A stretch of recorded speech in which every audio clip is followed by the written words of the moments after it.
Vamos aquí a abrir las gráficas. Es un tema bastante básico que realmente pues es el principio de cómo hay que empezar con nuestra capacitación para el ultrasonido. Vamos a tocar algunos temas que son básicos, que son repetitivos para muchos de ustedes, pero que es importante que partamos de estas bases para hacer un buen estudio posteriormente. Yo no sé, les pasa a ustedes como a mí me ocurre, que cuando estoy en el consultorio, con la puerta cerrada, llegan los pacientes y sé que viene la siguiente paciente. Y pues me entra un poquito de angustia, de incertidumbre, de saber qué va a entrar por esta puerta, qué voy a ver con la paciente, qué voy a revisar. ¿Será un caso rutinario? ¿Será un caso difícil de diagnosticar?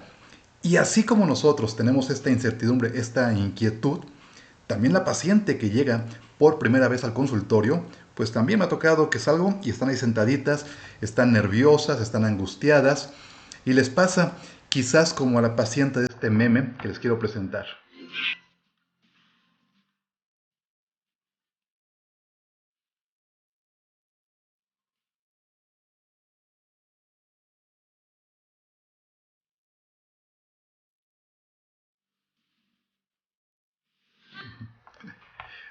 Bueno, así como la Chupitos que dice, siempre sí me dejo revisar. También nosotros, cuando llega el paciente, entra y vemos una paciente delgadita, un feto que está con el dorso posterior, que tiene buena cantidad de líquido amniótico, hasta como que descansamos. Ay, mira qué bonito niño, se va a dejar revisar bien, qué bien. Pero no es cierto, ¿eh? A veces encontramos cada caso para la araña que, por ejemplo, estos niños que tienen misma edad gestacional, pero más sin embargo, uno es un feto grande, macrosómico, y otro es un feto con una restricción del crecimiento fetal. A final de cuentas, pues son patologías que realmente son difíciles de manejar y diagnosticar si no estamos bien capacitados en cuanto a las bases. De ahí entonces, como les decía, vamos a revisar el día de hoy unas guías prácticas de la ISUOC, que son la evaluación ecográfica de la biometría y del crecimiento fetal. Estas guías las encuentran en la página de la ISUOC. Son las guías de julio del 2019, las más recientes, tienen 3 años estas guías, y realmente nos dan todos los parámetros de cómo hacer esta evaluación de la biometría y del crecimiento fetal paso a paso. Por ahí está un micrófono encendido, si lo pudieran apagar por favorcito. Hay un micro por ahí encendido. Gracias. Bueno, entonces decíamos, estas guías es un entrenamiento básico que vamos a revisar lo que es la biometría fetal para analizar, por un lado, la edad gestacional, determinar el crecimiento y por otro lado, calcular el peso fetal. Esos tres parámetros van a ser ahorita el fundamento de nuestra plática de esta noche. El objetivo va a ser lo siguiente. Al final de esta charla, ustedes van a tener la capacidad de enunciar cuáles son las medidas más comúnmente empleadas en los exámenes de ultrasonido obstétrico y describir adecuadamente cómo utilizar estas medidas. Los temas a tratar, por un lado, vamos a estimar la edad gestacional y por otra parte, vamos a determinar tamaño fetal. Parece lo mismo, pero en realidad son conceptos muy diferentes. Uno es la edad y otro es el tamaño fetal. Y ahorita vamos a ver en qué consiste esa diferencia de los conceptos. Y para no hacerlo tan cansado, vamos a revisar únicamente 4 parámetros de medición. Únicamente 4. Diámetro biparietal, circunferencia cefálica, abdominal y longitud femoral. Con estos 4 parámetros bien revisados, vamos a poder tener edad gestacional, tamaño y peso fetal. Pero para esto hay que revisar los planos anatómicos correctos para poder valorar y medir adecuadamente la cabeza, el abdomen y el fémur. Vamos a revisar cuáles son los componentes que se requieren para estimar el peso fetal. Y finalmente, un concepto interesante. ¿Es posible o no estimar la edad gestacional en el tercer trimestre? Cuando nos llegan esos casos de remisión tardía, que no los hemos visto en todo el embarazo, y nos llegan tercer trimestre para primer ultrasonido. ¿Se puede o no estimar la edad gestacional? Bien, entonces, para empezar, dice la ISUOC, si te llega esa paciente que bien prematura, que quiere saber el embarazo, que ayer tuvo relaciones y hoy quiere saber si está embarazada, la que te llega al día siguiente del retraso menstrual, tiene entre 4 y 6 semanas de embarazo, muy pequeñito, aún no ves embrión. ¿Qué hacemos en este caso? Medir únicamente el diámetro medio del saco gestacional. Y así como tal, vamos a hacer nuestro reporte y decir, el diámetro mide tanto, pero por ningún motivo podemos fechar o asignar una fecha estimada de parto. No estamos viendo embrión, no podemos fechar el embarazo. Simplemente decir, hay un diámetro de tanto del saco gestacional. Punto. Ahí acaba nuestro reporte.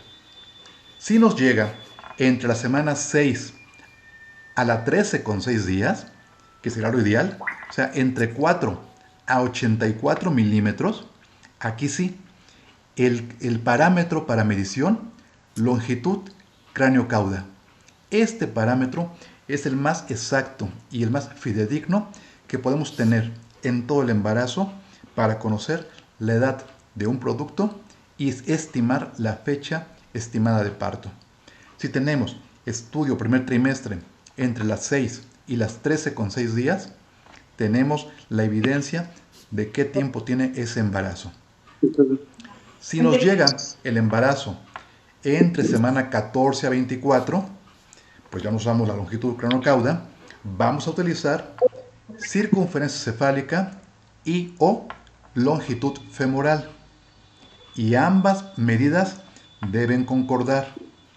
No podemos tener diferencia entre la cabeza y el fémur. Si coinciden, podemos tener la seguridad de poder fechar ese embarazo y calcular la fecha estimada de parto, semana 14 a 24. Pero si nos llega esa pacientita tardíamente, después de 24 semanas de gestación, vamos a asignar únicamente tamaño. Por ningún motivo puedo asignar edad gestacional. Puedo decir en mi reporte, observo feto tanto que por biometría correspondería a un producto equivalente a 25 semanas. Pero no puedo decir que tenga esa edad ese producto, ya que a estas alturas mi margen de error es de más o menos 3 semanas. De ahí entonces únicamente asignar tamaño, pero por ningún motivo fechar edad gestacional. Recomendaciones. Por un lado, se recomienda que el diámetro biparietal, la circunferencia cefálica, la abdominal y la longitud femoral deberían de ser medidos en todos los estudios ultrasonográficos que se realicen después de las 14 semanas de gestación. No se vale que en una paciente que me llegó 14, 16 semanas le mida únicamente DBP y LF. Hay que medirle los 4 parámetros. Entre más parámetros tenga, más confiable será mi estudio. Segundo, las circunferencias cefálica y abdominal deberían de obtenerse por la herramienta llamada elipse, que actualmente todos los equipos modernos tienen esta herramienta de elipse, y se colocan los calipers en los bordes externos de la circunferencia del tejido blando. Si por alguna razón su equipo es más antiguo o no tiene esta herramienta de elipse, vamos a ver más adelante cómo puedo sacar la fórmula para calcular la circunferencia, tanto cefálica como abdominal. Y finalmente, tercera recomendación, las mediciones que hagamos siempre deberían ser tomando en cuenta la metodología que utilizaron los estudios que hicieron dicha tabla de referencia. Si yo tengo una tabla para el cálculo del DBP, que es la tabla de Hadlock, o tengo una tabla del hospital de la Gineco 4, por ejemplo, tengo que saber cómo ellos miden el diámetro parietal, cómo miden la circunferencia cefálica abdominal, para que mis resultados sean fidedignos y realmente sean confiables. Hay que recordar que algunas tablas fueron hechas, por ejemplo, DBP, de tabla externa a tabla externa de la calota del cráneo. Y otras tablas fueron hechas de tabla externa a tabla interna. Entonces, esto hay que tenerlo en consideración cuando yo utilice dicha tabla. ¿Cómo midieron ellos esos parámetros? Y asimismo, tengo yo que repetir la medición de estos parámetros. Empecemos por lo más sencillo. La longitud cráneo-cauda.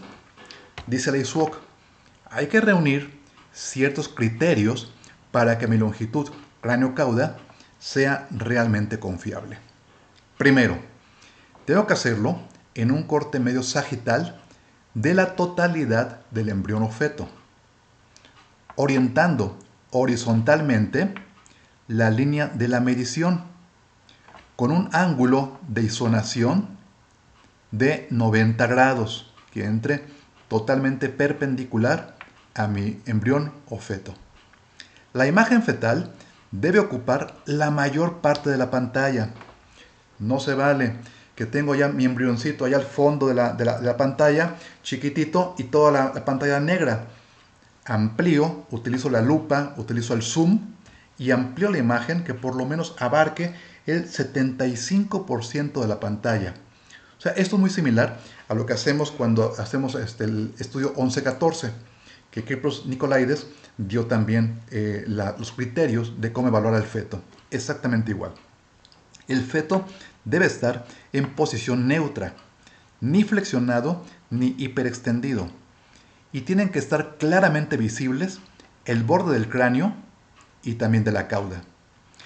Evitar incluir otras estructuras, como la vesícula vitelina, como cordón umbilical, como alguna otra estructura que nos pueda modificar la medición. ¿Cómo estoy seguro que mi feto no está flexionado? Porque debo observar líquido amniótico entre el mentón y el tórax.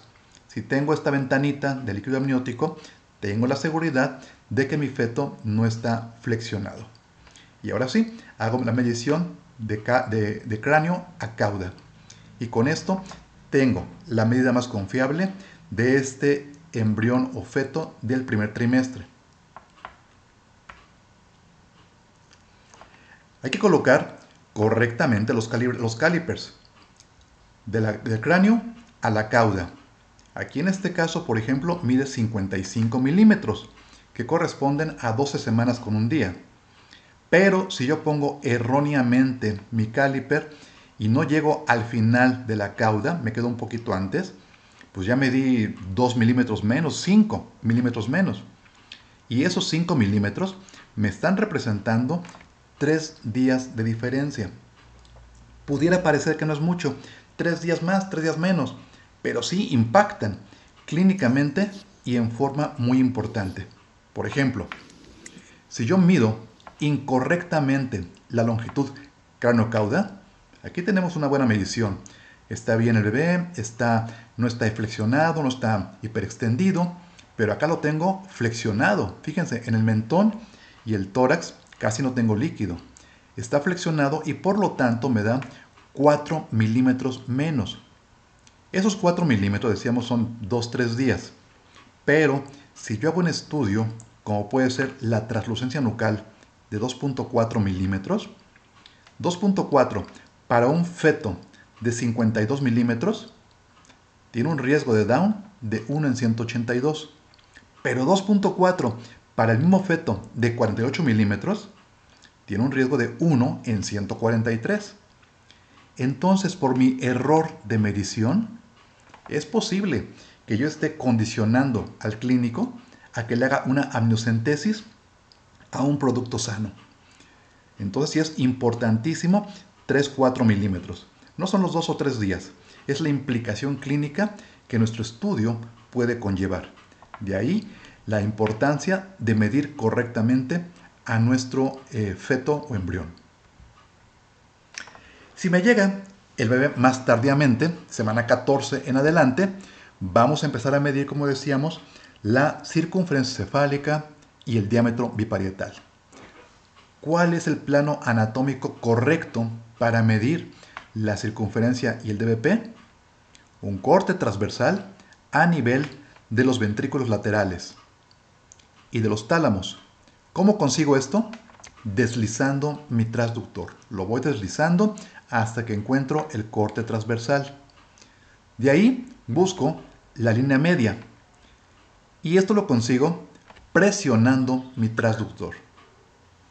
Finalmente, vamos a ajustar que esa línea media quede equidistante de la tabla anterior y la tabla posterior. Y esto lo consigo angulando el transductor. El cabum del septo pelúcido debe cortar a la línea media. Y esto lo puedo hacer también con movimientos de rotación con el transductor. Recordar, la forma de la cabeza es de un balón de rugby en la parte trasera y de punta en la parte frontal. El contorno craneal debe estar completamente definido. Y esto lo hago nuevamente, rotando, angulando, deslizando, presionando mi transductor. Estos movimientos de muñeca me van a permitir obtener la imagen clara y no hacer una medición errónea en la cabeza de este bebé. Si yo quiero fechar por circunferencia cefálica, decíamos, hay que hacerlo corte transversal a nivel de ventrículos laterales y tálamos, línea media. Y la medida de la circunferencia la obtengo por la elipse en la periferia del cráneo, la periferia, en la parte externa. Si no tengo la elipse, como decíamos, entonces utilizo la fórmula DBP y diámetro occipito frontal. La suma de ambos multiplicado por 1.62 me da la circunferencia cefálica. Así que no se angustien. No tengo elipse en mi aparato. Mido mis dos diámetros, multiplico por 1.62 y obtengo automáticamente la circunferencia cefálica. Quiero fecharlo por DBP.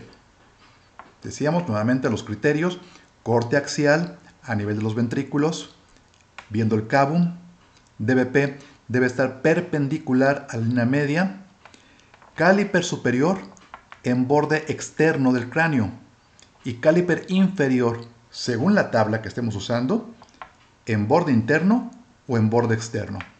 Esto tiene que ser en base a la tabla que estemos utilizando. Generalmente Hadlock utiliza tabla externa a tabla interna. Recordando que el grosor de la tabla es de más o menos 3 milímetros, lo cual equivale a unos 3 o 4 días de embarazo. Entonces vean sus tablas y sepan cómo están tomando la medición. Tabla interna, tabla externa, y en base a eso vamos a repetir nuestros estudios. Y ya con esto yo puedo irme a mi gráfica y fechar por circunferencia cefálica, por DBP, cómo se encuentra mi producto. Al revisar la tabla que estoy utilizando, voy a encontrar por un lado la percentila 5 y por otro la mayor, percentila 55, 95. Puedo tener 2 o 3 parámetros de percentila. Y esto lo puedo graficar y decir, bueno, mi bebé se encuentra en la percentila 5, percentila 50 o bien en la percentila 95. Y en base a eso va a ser el tamaño que tengamos de esta cabecita de este bebé. Aunque la edad vamos a obtenerla básicamente por la media que tengamos ahí de la circunferencia cefálica. El fémur. El fémur también es el más importante para la medición y también tiene unos criterios para medirlo. El plano correcto debe ser lo más horizontal posible, que no lo tengamos tan angulado. Los dos extremos osificados de las metáfisis deben estar claramente visibles, y esto lo consigo rotando y deslizando mi transductor. Lo voy a estar moviendo hasta que vea claramente las metáfisis de los extremos osificados, midiendo siempre el eje más largo que tenga yo de este fémur. La epífisis distal u otros artefactos no deben ser considerados en la medición. Recuerden, después de la semana 36 aparece aquí la epífisis distal y a veces mi fémur lo quiero medir hasta la epífisis. No, es de las metáfisis únicamente. Y como decíamos, el ángulo que debe tener este fémur debe estar entre 0 a 15 grados máximo. Si lo tengo muy inclinado, puedo erróneamente medir el fémur. Entonces hay que rotar, hay que presionar, hay que desplazar hasta que tengamos lo más posiblemente horizontalizado el fémur antes de hacer la medición. Incluso equipos nuevos que tienen ya un poco de inteligencia artificial detectan automáticamente el fémur y le hacen la medición. Pero si se encuentra arriba de 15 grados, la máquina no capta y no determina la medida, porque está condicionada a que tengamos lo más horizontal posible ese fémur.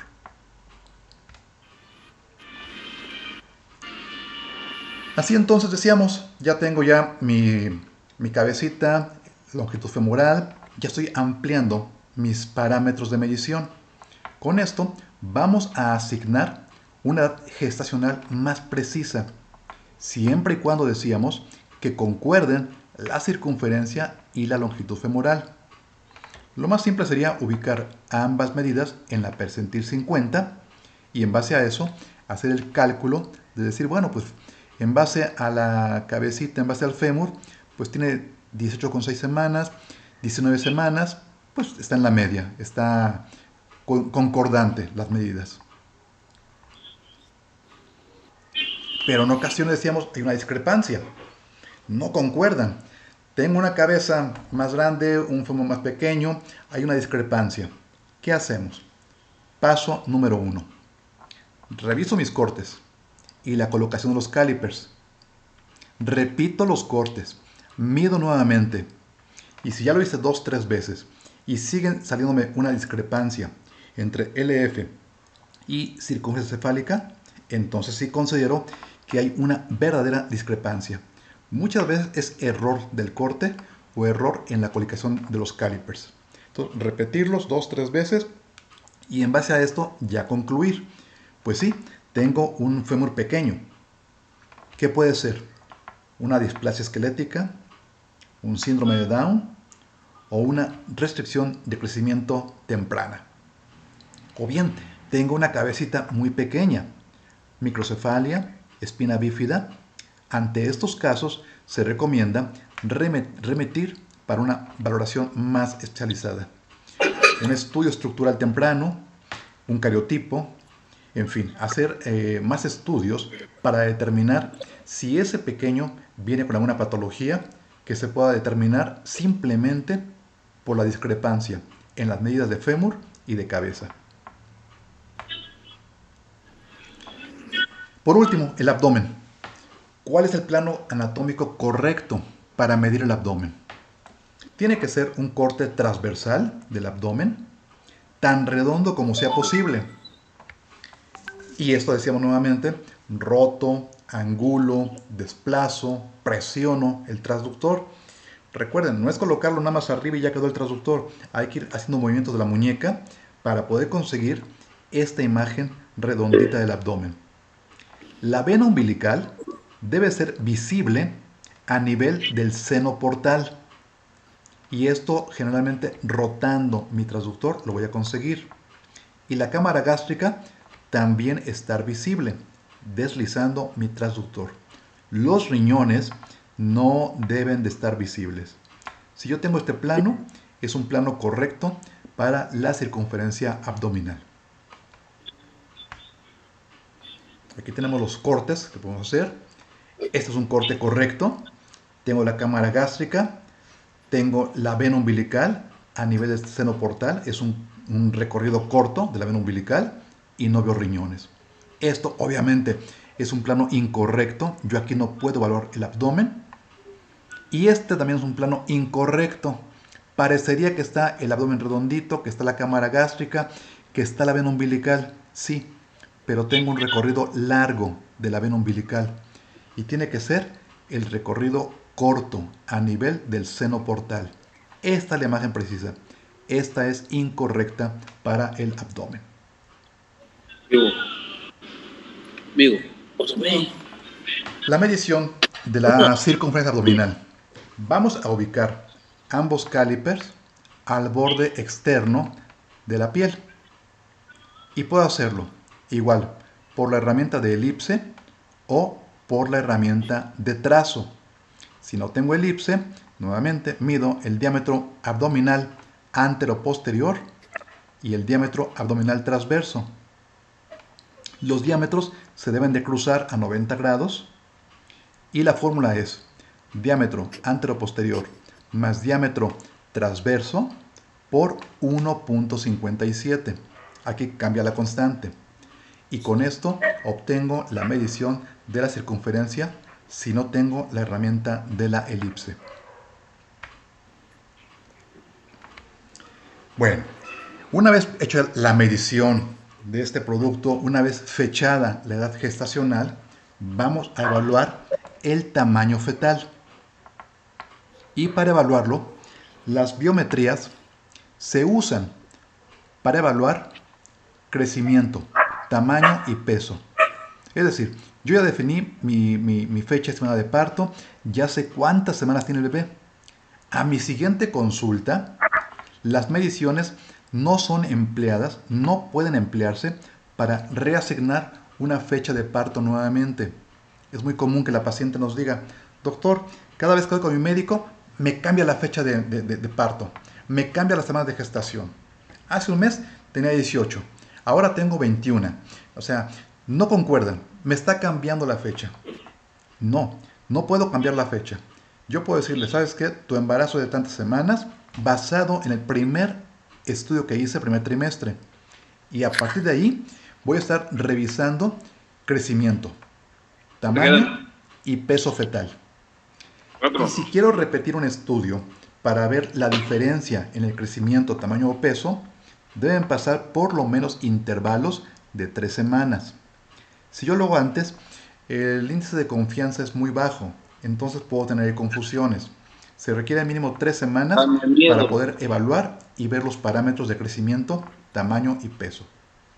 Pero repito, por ningún motivo van a reasignar fecha de parto. Esa ya quedó establecida y no se mueve en todo el embarazo. Basado en esto, ¿qué componentes voy a utilizar para estimar el peso fetal? Bueno, pues entre más parámetros tenga, mejor. Puedo utilizar únicamente uno, circunferencia de abdomen, o puedo usar circunferencia abdominal y cefálica, o puedo incluirle el fémur o incluso el DBP. Lógicamente, entre más parámetros y más mediciones tenga, mi cálculo va a ser mucho más exacto. Y puedo decir, sabes que este niño se encuentra con 32 semanas, pero está en la percentila 20. O sea, está chiquito, aunque tiene 32 semanas. Pero estoy incluyendo más parámetros. Un solo parámetro sí es válido, pero a final de cuentas, entre más tenga, es mucho mejor y más confiable en mi estudio. Repetíamos, para hacer el cálculo del peso fetal, también es importante que yo determine la colocación adecuada de los calipers. Tengo que hacerlo al borde externo de los tejidos blandos y tengo que medir mi fémur completamente de metáfisis a metáfisis. Si lo hago erróneamente, aquí me quedé corto, no terminé de medir la metáfisis y aquí me quedé un poco por dentro del tejido blando. Entonces, al hacer el cálculo, me da un peso de 2,300 y al hacer el cálculo correcto, 2,800. O sea, medio kilo es bastante importante en un estudio. Y máxime si es por un error en la colocación de los calipers o en la elección del plano anatómico correcto. Hace unos días en el chat preguntaban que cuál era la tabla más correcta para el peso fetal. Hay muchas tablas. A mí en lo personal, la que se me ha parecido más adecuada a nuestra población es la Hatlock 2 y la Hatlock 3. Estas, bueno, las traen los aparatos ya por default, las pueden configurar o si no, bueno, bajarlas de internet y tenerlas junto a su ultrasonido, allí impresas las tablitas, para que puedan ir calculando el peso fetal y conocer cómo se encuentra, en qué percentil está el bebé. Esta para mí es la más confiable. Yo con esas tablas tengo un margen de error de más o menos 150 gramos en los productos. Sin embargo, si es un niño ya casi de término, que anda de más de 3 kilos, el porcentaje de error va aumentando.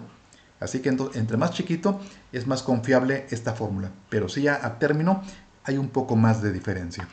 Más que nada digo, es una tabla muy confiable. Búsquenla, Hatlock 2 o Hatlock 3, la pueden utilizar. Ahora sí, la pregunta que decíamos.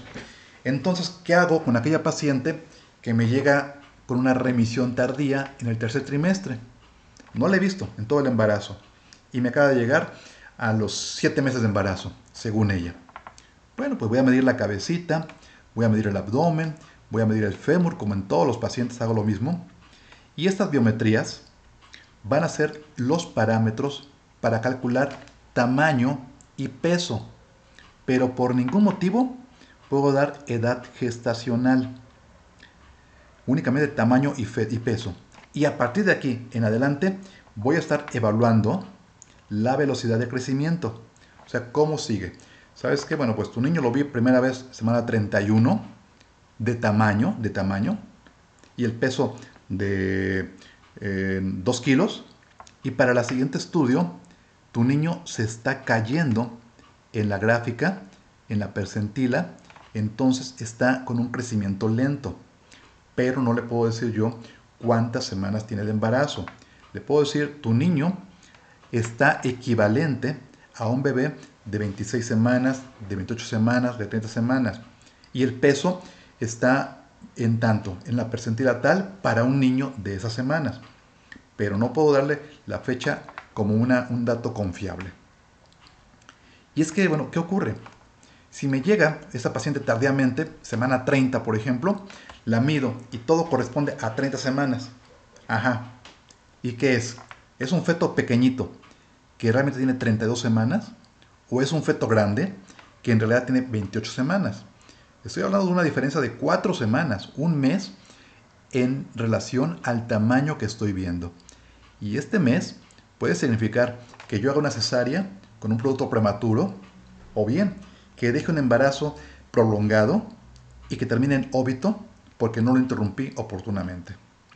Entonces, sí es crucial que hagamos una evaluación de estos casos que son los más complicados.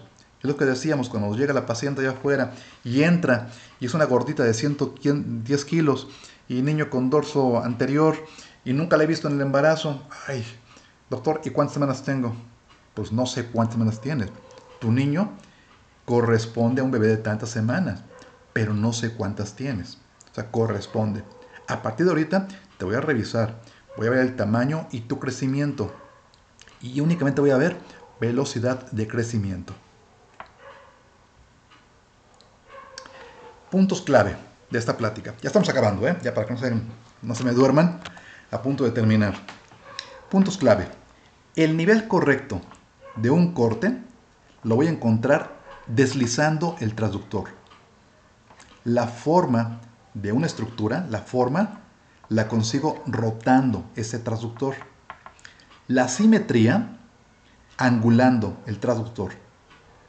Y la posición de las estructuras lo consigo desplazando el transductor. Entonces recuerden, jugar mucho con la muñeca, hacer movimientos, rotación, angulación, desplazamiento.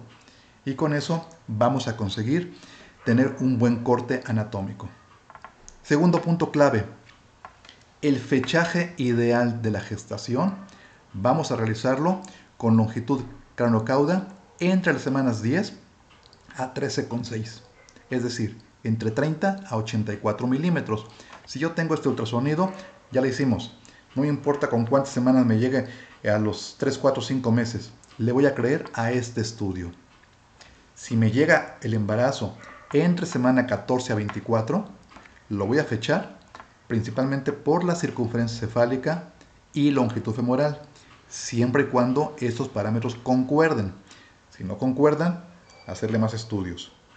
Y decíamos, y nunca, nunca, nunca asignar una edad gestacional cuando el primer ultrasonido se realice después de la semana 24. Una determinación de la edad gestacional, del tamaño o del peso fetal requieren de 2 puntos. 1. Obtener el corte anatómico correcto. Y 2. Ubicar correctamente los calipers como se describen en las guías de referencia. Es preferible que yo no reporte mediciones que no sé seguro y que pueden conducir a un manejo clínico equivocado. Mejor le digo, ¿sabe qué, doctor? El estudio fue técnicamente difícil por esta razón. No pude medir el fémur, no pude medir el diámetro biparietal, simplemente pude medir estos 2 puntos y eso lo reporto. Regrésame a la paciente en 1, en 2, en 3 semanas y hacemos otro estudio para completar. Pero no puedo reportar mediciones imprecisas, que no tengo la seguridad que fueron los planos anatómicos correctos. En conclusión, la realización y la interpretación de la biometría fetal es un componente importantísimo en la práctica de todo ultrasonografista. Realizar e interpretar correctamente la biometría fetal. En los fetos en los cuales la edad gestacional ya fue establecida con seguridad, la medición posterior será únicamente para ver peso fetal y monitorear el crecimiento, detectando así oportunamente aquellos fetos pequeños que veíamos al principio o los fetos macrosómicos. Pero ya tengo yo el parámetro de referencia de la edad gestacional del primer trimestre. Bueno, ya por último, para terminar, un comercial, si me permite el doctor Rommel. Estoy vendiendo un equipo Voluson que tengo por ahí. Hice cambio de equipo, lo tengo a la venta si está algún interesado. Un excelente equipo, excelente Doppler, excelente 4D. Aquí algunas imágenes de referencia que tenemos por allí, del Doppler De todas maneras, y de las el veo 4D después. que estamos realizando. Bueno, pues por la atención, muchas gracias. Ahí están mis redes sociales. Si tienen alguna pregunta, ahorita de viva voz la pueden hacer. Si quieren posteriormente preguntarme a través de las redes, también con todo gusto. Estoy a sus órdenes. O también en el chat lo pueden hacer. Mande precio, doctor, ahí en el grupo, por favor. Ajá, está en 2.90, doctor. Aquí le puse en la imagen. Está en 2.90. Pero si a alguien le interesa por ahí, platicamos, negociamos y hablamos con todo gusto. Ok, doctor, gracias. ¿Alguna pregunta del tema que tengan por ahí? ¿Alguna duda? Buenas noches, doctor. Sí, buenas noches. En algunos de los artículos que maneja el SWOG, se menciona que desde el screening del primer trimestre podemos determinar algunos factores de riesgo que comprometan ya sea a un feto de pequeño tamaño o a un retraso en el crecimiento. Ese retraso en el crecimiento, en algunas ocasiones, lo atribuía a la placenta, a una insuficiencia placentaria. Mi pregunta en sí, ¿esa insuficiencia placentaria podría condicionar la situación de algunos síndromes cromosómicos del bebé? No, doctor. Evidentemente, las causas placentarias nos van a determinar básicamente problemas de enfermedad hipertensiva del embarazo, preeclampsia, va a condicionar retardo, restricción del crecimiento intrauterino, parto pretérmino y desprendimiento prematuro de placenta y óbito. Esas patologías son de causa placentaria. Las causas cromosómicas son de otra índole totalmente. En ocasiones la placenta puede compartir un mosaicismo con un síndrome de Down, pero aquí el síndrome provocó la alteración placentaria, pero una insuficiencia placentaria únicamente nos da lo que decíamos: restricción de crecimiento, preeclampsia, parto pretérmino, desprendimiento de placenta y óbito. Son las causas que pueden originar una placenta insuficiente. Y evidentemente, con una arteria uterina que yo mida en semana 11-14, puedo hacer la predicción de qué paciente tiene ese riesgo alto y en consecuencia meterle al protocolo de la aspirina para reducir las resistencias periféricas. Una pregunta más, doctor. Sí.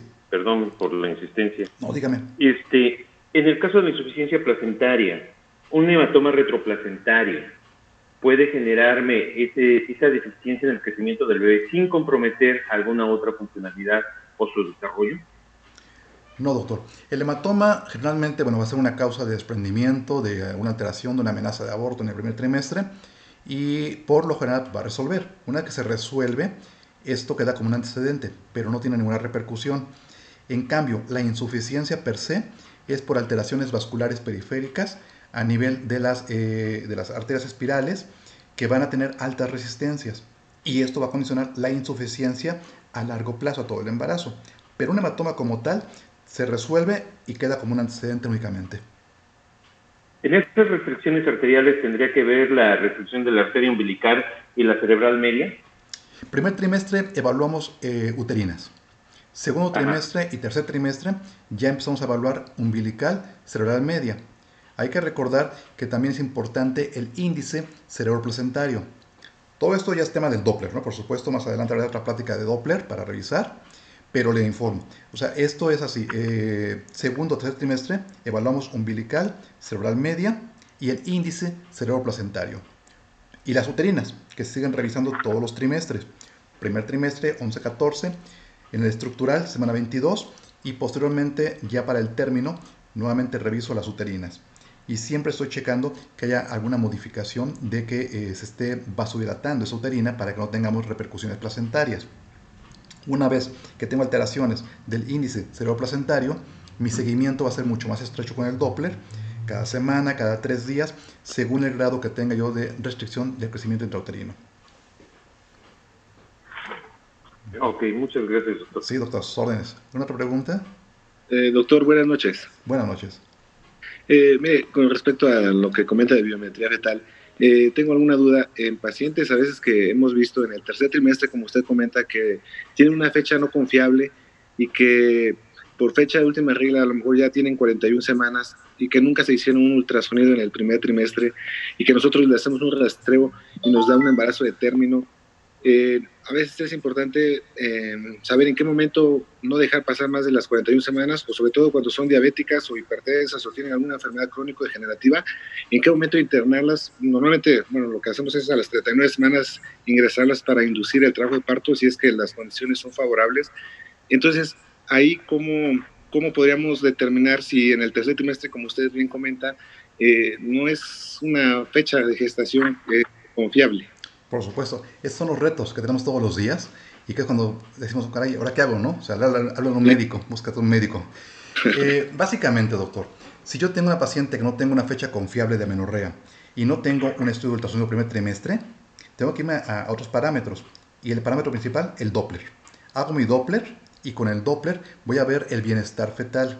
Un bebé que tiene bienestar fetal, que tiene bien la cerebral media, la umbilical, índice de cerebro, o sea, esa paciente la voy dejando avanzar un poquito más hasta que yo empiece a ver alteraciones a nivel del Doppler, porque no tengo otro parámetro para poder evaluar. O sea, tengo la duda y vamos a ir viendo pues parámetros indirectos, pues si se está el cuello reblandeciendo, si hay oligoapnios, o sea, todo esto me va a ayudar a integrarlo, pero no el parámetro de la biometría. Ahí la biometría es secundaria, o sea, realmente no puedo utilizarla. Y de ahí la importancia que el Doppler es fundamental para la intervención de las pacientes. Gracias, doctor. De nada. ¿Alguien más?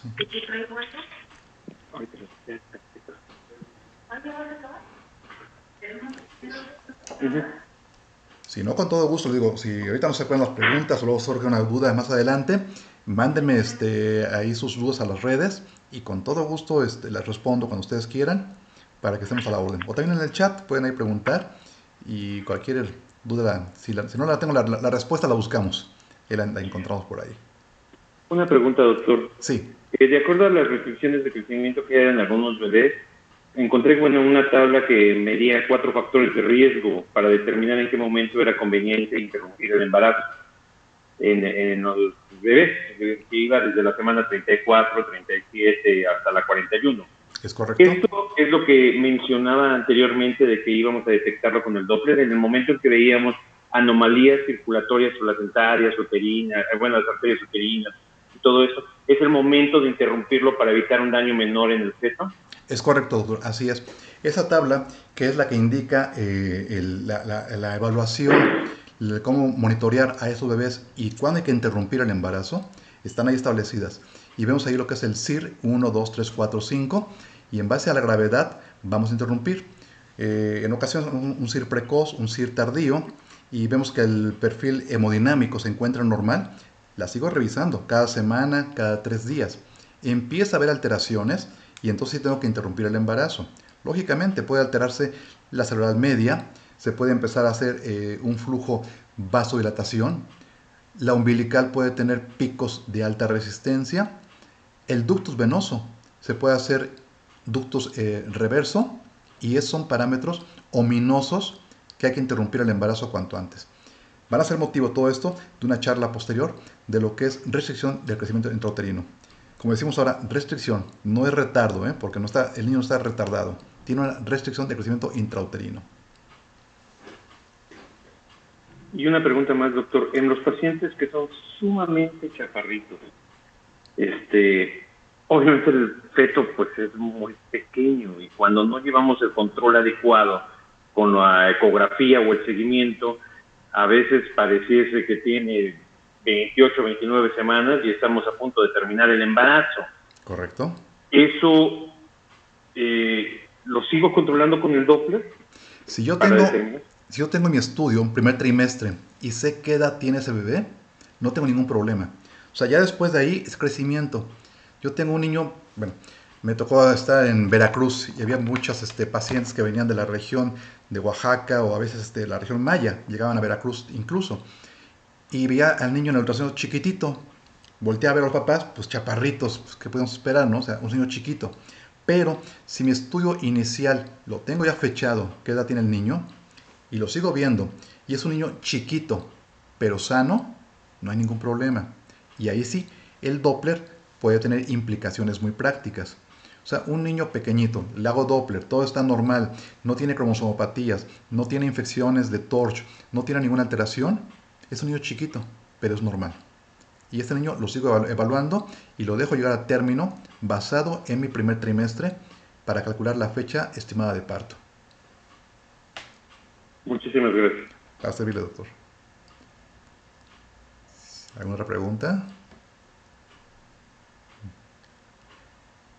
Bueno, si no hay más preguntas, pues fue un gusto, un placer estar con todos ustedes.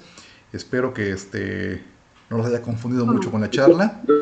Y cualquier cosa estoy a sus órdenes, con todo gusto. ¿Alguna otra pregunta, doctor?